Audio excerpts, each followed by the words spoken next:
The National Emergency Management Organization, NEMO, had mobilized its district emergency office last week when it became evident that the farmers were going to lose their crops and that evacuations would be necessary. Since then, preliminary assessments have been conducted and some assistance has been given to the farmers and their families. The fires reignited overnight and by this morning had reached a property at the edge of the Columbia River.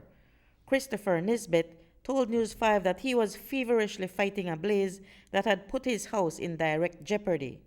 Nisbet turned to Facebook to seek manpower to fight the inferno.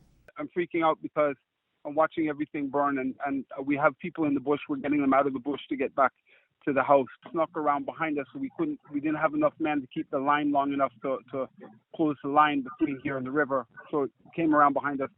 So all our work is undone, and we have to run back and retreat and try to save the farm. We have some people from San Miguel and some people from San Pedro, Colombia are out here helping. But this is a big fire, and we need more help. Out west in the mountain Pine Ridge, the fires in that area are being subdued by aerial firefighting efforts with the assistance of a hired chopper from Astrom helicopters. But down south, the fires have gotten so unmanageable in the denser areas that Toledo West Area Representative Oscar Requena says this is the level of firefighting that is now needed to fight the blazes that have destroyed huge portions of his constituency. There is urgent need for air support to out the fires, Marion. There is urgent need for air support. A lot of these fires are in rugged terrain, and it is inaccessible. So the only way to support our farmers is for air support. And while the fires have drifted further into San Pedro, Colombia, today classes resumed after a 2-day suspension caused by the poor visibility and air quality. Chairman Basilicas Choco has been fighting the fires since last week and into last night. Choco, also a teacher, returned to the classroom today.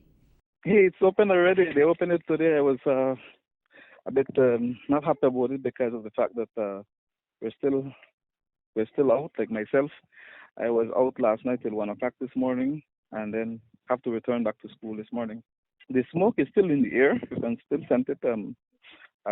It's not that bad right now, but you can still smell that air, and it's kind of foggy.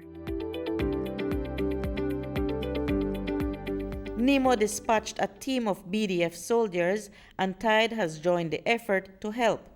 NEMO coordinator Daniel Mendez said the work will continue as they assess new damages. These fires have been affecting almost a huge part of the Toledo district, and so those assessments are being done right now. We have teams on the ground and really trying to get a better idea of what happened, and so we're preparing an initial situation overview to really understand the scope and the magnitude of last week's event. We also understand as well that there still remain pockets of fire around the district. We continue to track those, and we continue to send out support to villages that are being affected.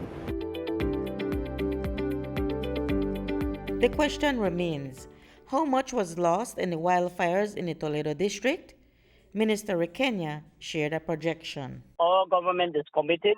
Our government is working diligently first to establish a first-hand knowledge and understanding of what the situation is like on the ground, the immediate needs, and how the government is going to address it for the long term. All right. So, but we can safely say millions and millions of dollars was lost. Yes?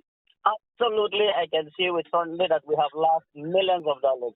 The exact figures of the losses will become clearer when all the assessments are concluded on the affected farms that are even burning now as we bring this story to you tonight. Reporting for News 5, I'm Marion Ali.